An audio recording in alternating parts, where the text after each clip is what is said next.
So my husband Jake and I have been married for 2 years, and his mom Carol has always been this really passive-aggressive type who makes these little comments. Like when we got engaged, she literally said, "Oh well, I guess everyone finds someone eventually." Real charmer, right? Anyway, last month Jake's whole family was coming over for Sunday dinner. His parents, his sister Beth, her husband, and their 2 kids. Carol had been dropping hints for weeks about how she hoped I'd make an effort since the whole family would be there. She kept texting Jake about how his grandmother's pot roast recipe would be so meaningful and how important family traditions are. The thing is, I actually cook pretty well. I make homemade bread, I can do a decent roast. I've even made Jake's favorite lasagna from scratch. But this particular Sunday, I had been working double shifts all week at the hospital where I'm a nurse, and I was absolutely exhausted. Like, could barely keep my eyes open exhausted. So Saturday night, I'm standing in my kitchen at 9 p.m., and I realize I have literally nothing planned for this dinner. The grocery stores are closed. I've got maybe half a package of ground beef in my freezer and some random vegetables. I'm panicking because I know Carol is going to have something to say no matter what I make. Then I remember I've got this box of Kraft mac and cheese in my pantry. Not even the fancy kind with the cheese sauce packets, just the regular powder stuff. And something in my brain just snapped. Like, you know what? I'm done trying to impress this woman who's never going to like me anyway. So Sunday comes around, and I make this mac and cheese. But here's the thing. I don't just dump it in a bowl. I transfer it to my nice serving dish,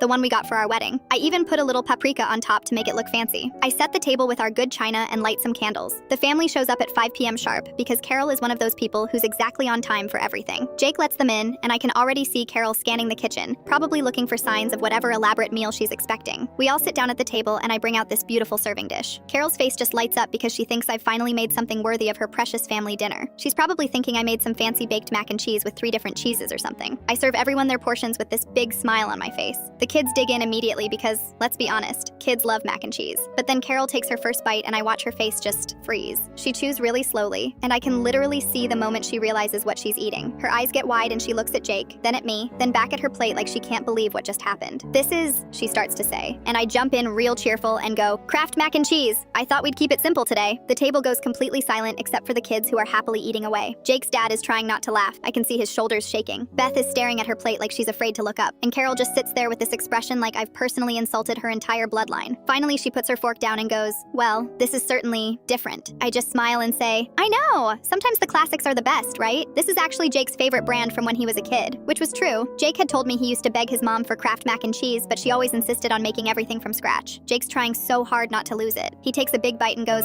just like I remember." And then his dad actually starts chuckling and says something about how he hasn't had the box stuff in years and forgot how good it was. But Carol is just sitting there fuming. She takes maybe 3 more bites and then announces she's not very hungry and just pushes her food around her plate for the rest of dinner when we were cleaning up afterwards. Carol corners me in the kitchen and goes, "You know, when you're hosting family dinner, people expect a certain level of effort." And I just looked at her and said, "Oh, I put in exactly the amount of effort this dinner deserved." She knew exactly what I meant. She didn't say another word to me the rest of the night.